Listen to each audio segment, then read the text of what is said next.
Houses on coastal outcrops suffered the brunt of today's heavy blow from the south. Power lines were being whipped by the high winds, but Shortland County Council emergency crews had power restored quickly in most places. Television aerials were also easy prey to the elements. This house at number 45 Hickson Street lost part of its roofing cladding, which was strewn across the carport. The familiar starting blocks at Merewether Ocean Baths appeared and then disappeared under each successive wash of the huge swell. A council grader tried to push the tons of sand back onto the beach, but gave up after a number of unsuccessful attempts. The winds first hit the coast about 11:30 last night and continued to buffet throughout the early part of the day. Nobbies recorded a top blow from the south of 116 kilometres an hour shortly after 1 a.m. The Maritime Services Board has posted a dangerous bar signal, meaning that for today at least, the movement of large shipping has been brought to a standstill.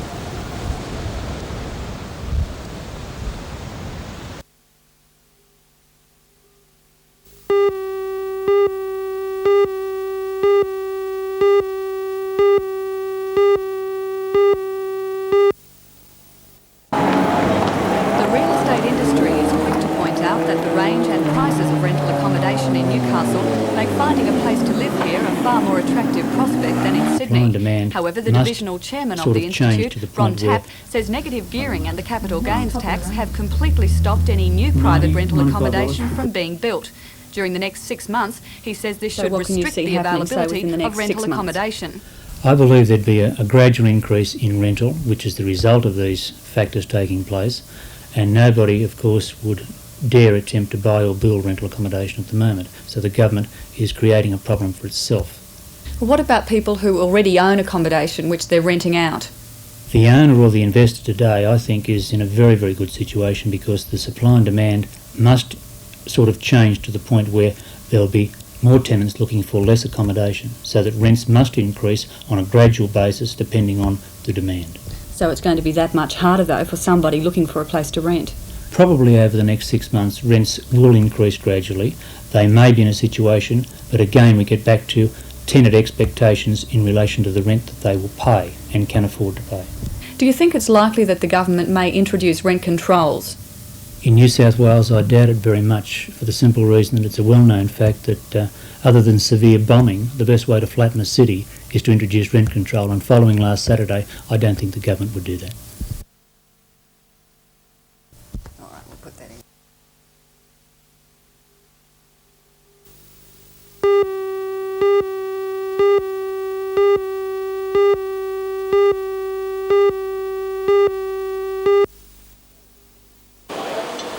Today at Stockland Mall at Jesmond, the organisers of this year's Rickshaws Hot Rod and Custom Car Show gave the public just a glimpse of what they can expect this weekend. Although only 3 cars were on display, the organisers say they're an indication of the quality of cars for the weekend. The 1923 T-model Ford Bucket and the 34 Chevrolet Sedan Delivery caught plenty of admiring eyes today, as did the one-off black hand-built XB Falcon hardtop worth more than $35,000, which will be the show's centrepiece. The Castrol Coupe has been rebuilt from scratch with no expense spared by racing driver Kevin Bartlett. Organisers say many other top Australian cars will be on show. I think anyone who has a motor vehicle likes to see what can be done to motor vehicles, and this is really an exposition of that. And what will be some of the highlights for people who come along? There's 2 cars coming down from Queensland which are currently Australia's top street machines. Organisers are expecting more than 15,000 people will have been through the gates at the Wool store in Hannell Street, Wickham, when the show winds up there on Sunday evening.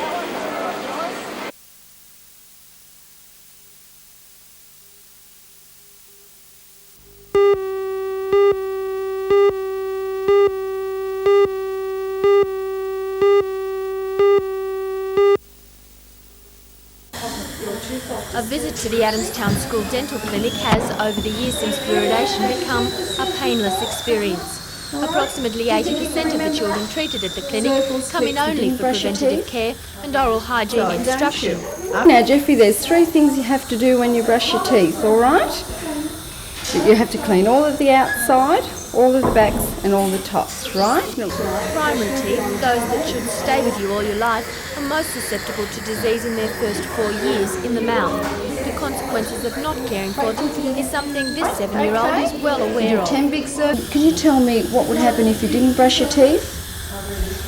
They might fall out. They might fall out. The dental profession throughout the state has just concluded National Dental Week. At Adamstown and the 10 affiliated clinics in the region, it's been business as usual. Busy, but smiles circles all at the round. front, alright? And do big circles in your gums as well as your teeth. And do they have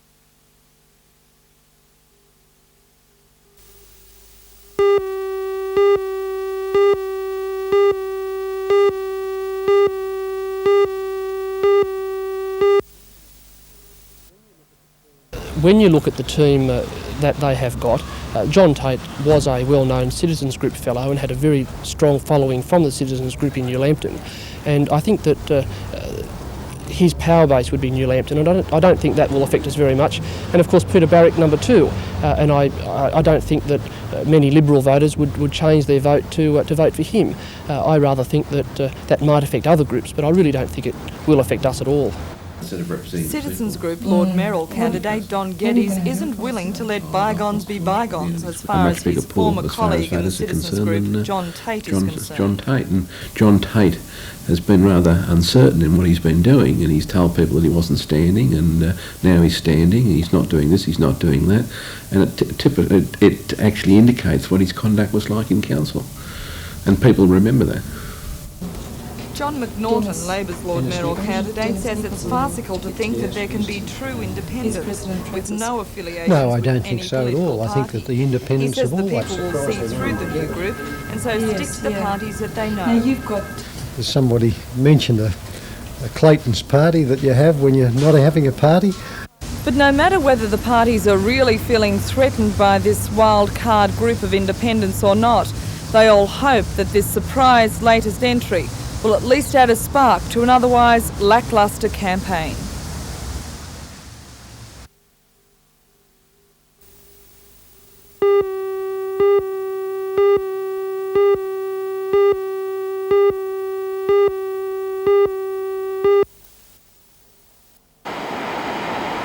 With cleaning up after the violent week beginning around the state today, at Wombrel and Avoca beaches on the Central Coast, many were inspecting the disaster that almost happened.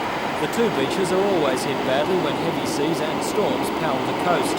But indeed the whole coast area from Wombrel to Patonga in the south received a battering this time. The week has seen some of the roughest seas in several years, and there were fears that many of the houses perched on the beachfront may be washed away. Most concern was late last night, when a predicted very high tide was expected to push the seas right into many living rooms. That didn't happen, however, and a line of foam and dirt today were an indication of how closely the houses at Wombrel came to trouble. With the seas now abating, it's expected that the worst is over, but sand at both Wombrel and Avoca beaches has been all but washed away.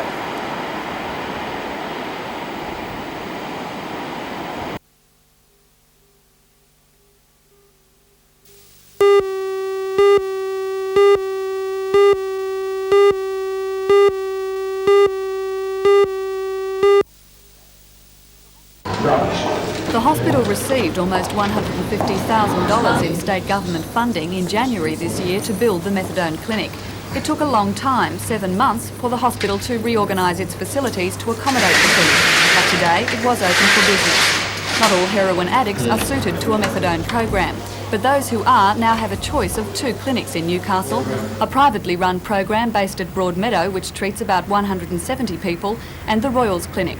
The Royal has favoured what's known as a therapeutic methadone program, which treats a small number of people at any one time, 20 to start with, increasing to a maximum of 35 people. Once a client is accepted on the program, staff assess each individual case to determine an appropriate dosage of the drug. The methadone is dispensed here on a daily basis. The therapeutic program aims to completely cut out the patient's need for both heroin and methadone within a maximum period of 2 years.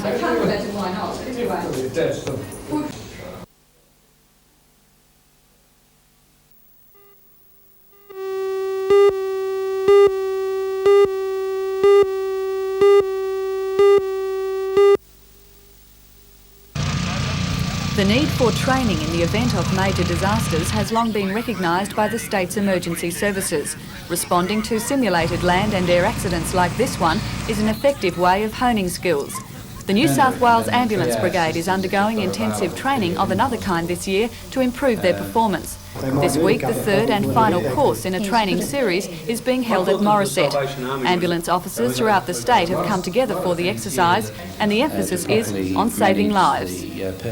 Well, prior planning is going to improve our ability to be able to manage the disaster situation and, of course, give those casualties the VIP treatment.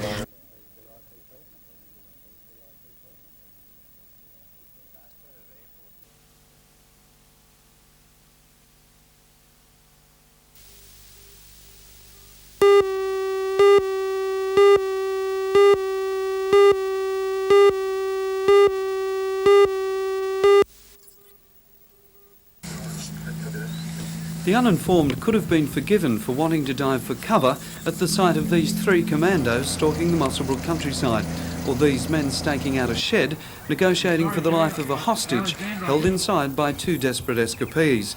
A simulated siege situation it was, but only in name, as around 20 police and 30 members of the Corrective Services emergency teams put their skills to the test at St Heliers, a sprawling complex on the outskirts of Muswellbrook, which until recently was a juvenile remand centre.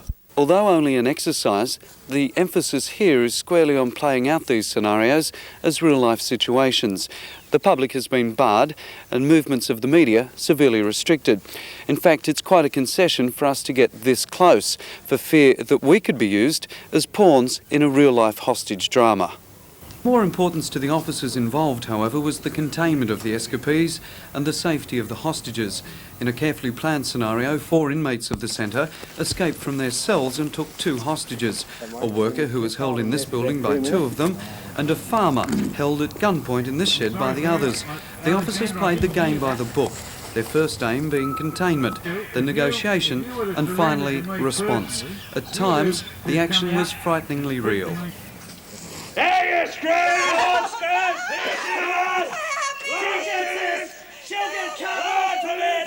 According to Jim Wotherspoon of the Corrective Services Department, such annual exercises are vitally important, for although such hostage dramas are not common in real life, the consequences of them usually are.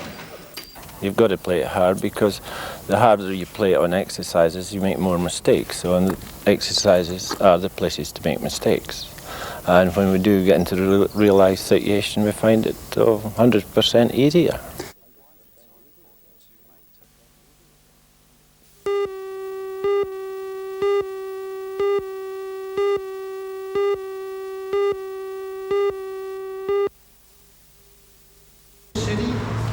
Mr Unsworth was in Newcastle to open the Labor Party's campaign headquarters in Hunter Street, and there he issued something of a stern demand to the voters in Newcastle. The Labor government is obviously in a better position to deal with issues in Newcastle if we have a cooperative city council. And I've always found that if you're dealing with members of the Labor Party in local government situations, that cooperation exists. That's in effect what I've said here today. He said that cooperation may not exist if a non-Labor council is elected. Well, I've often found it difficult in dealing with some of these groups because they're looking for confrontation. The citizen group's Lord Mayoral candidate Don Geddes reacted angrily last night to Mr Unsworth's comments. I think it was political blackmail. It was a typical political assault. Newcastle's already experienced a situation like that when they sacked the council. Newcastle people are fighters. They don't want political representation in council. They want independent people, such as my group, to run the city for the sake of the people of the city.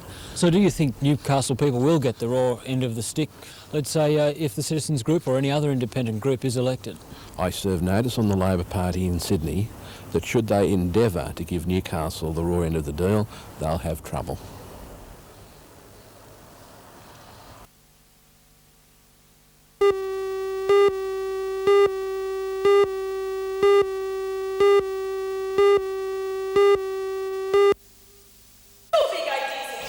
Eight schools from the area put on their makeup and costumes to perform the plays studied in their drama classes. Drama is now an approved studies course after the syllabus was introduced to schools throughout the state this year. Izzy Aussie, performed by Belmont High School, takes a light-hearted look at the multicultural problems in Australia. The play is the result of a workshop exercise with both students and teacher creating the script and stage directions. The festival is an annual event aimed at providing a showcase of plays studied in the classrooms across the region. According to organiser and drama teacher Greg Wright, the lessons provide more than just basic skills in acting. Voice production, building confidence up, ability to organise groups and to direct other people in activities. There's some of the basic ones, but also the whole gamut of theatre skills and performance skills. They learn about drama in a practical way rather than just reading it out of books. They can go right through the whole gamut of everything from script making, improvising, through to a final polished production.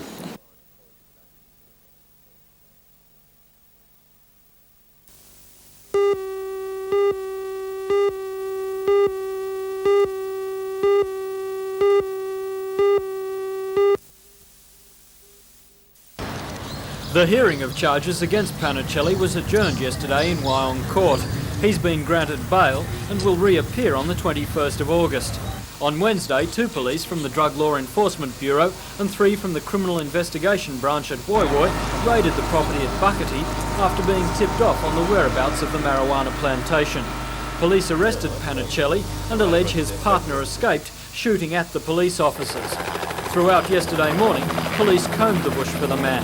Special weapons operations squads from Sydney, along with tracker dogs, were involved.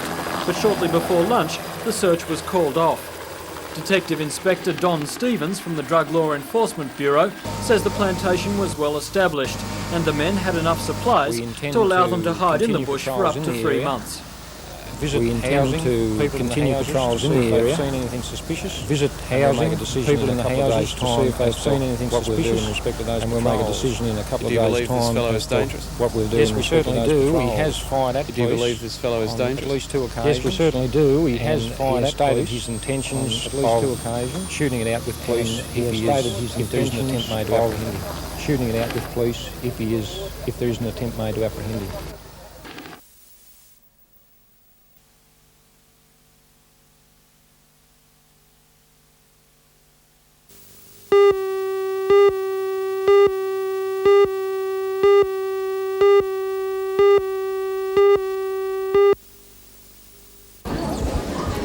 Nearly 160 Year 8 students, teachers and many others were involved in more than 3 weeks of planning. The students were treated to a medieval feast, a ransom duel and a criminal trial.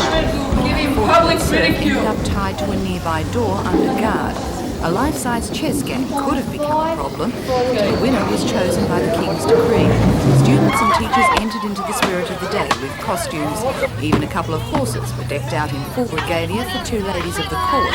History master Wayne Reynolds, one of the organisers of the day, said that all the planning had been worth it. They're doing the Middle Ages in history, and that's a hell of a way to study the Middle Ages. They've prepared for it, they've researched it, and they've enjoyed it, as well as learning a lot about it. Regional Director of the Department of Education, Alice Beard, said the week had been a great success, with many schools in the Hunter region entering into the spirit of things with many different activities. The real spin-off, I think, is that if it shows the general public, their parents and just the groups generally, the good things that are happening in schools, it provides support for schools, and that automatically helps children.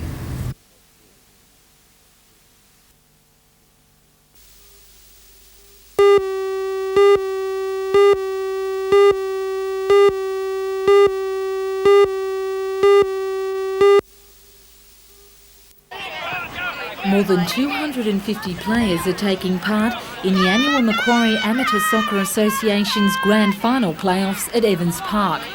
The association is one of 2 in the area that umbrellas all school teams of the region. The sport of soccer boasts the most players throughout the schools, and many international players such as Craig Johnson began their careers through inter-school competitions such as this one. Tomorrow we'll see another 20 games being played, ending the soccer season for yet another year.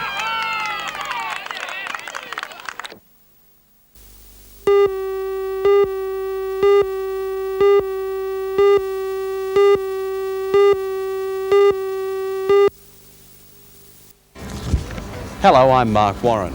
The old Rugby Union Club here in New Commons Street has been transformed.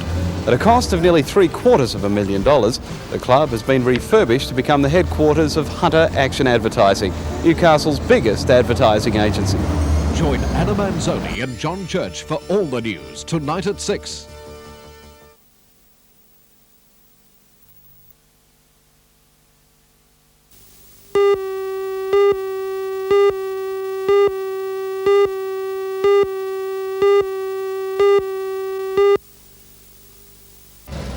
Hello, I'm Helen Hughes. New South Wales Transport Minister Ron Mulock today launched a $1 million campaign aimed at reducing excessive speed on the state's roads. The strategy is to use a soft approach to change drivers' attitudes. Join Anna Manzoni and John Church for all the news tonight at 6.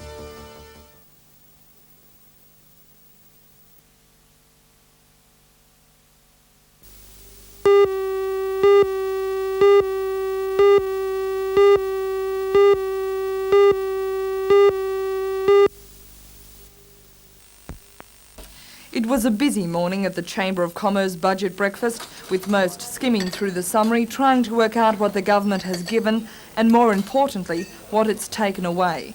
Economics lecturer at Newcastle University, Bernie Toohill, and Trades Hall Council Secretary Peter Barrick spoke to the gathering on what they perceived would be the effect of Mr Keating's budget. Mr Toohill says that it was a markedly un-Labor budget and one that Conservative governments had talked about but had never got around to delivering. He says the government has painted itself into a corner and that's the reason why it's aiming the budget at the foreign exchange markets. Mr Toohill says the government's attempt to reduce its overseas borrowing will in turn eventually reduce domestic interest rates. In last night's budget there has been at least an attempt, or a stated attempt, to markedly reduce the degree of government borrowing. And this should reflect or be reflected in interest rates.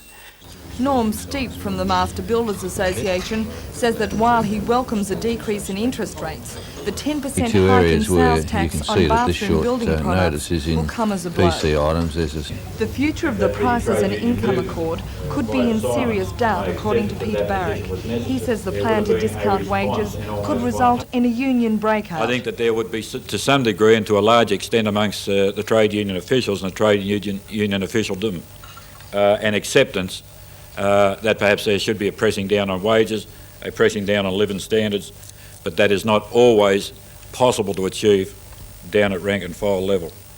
Newcastle's proposed multi-million-dollar Commonwealth office block has also fallen victim in Mr Keating's budget. It, along with other federal office building projects, has been deferred until at least next year.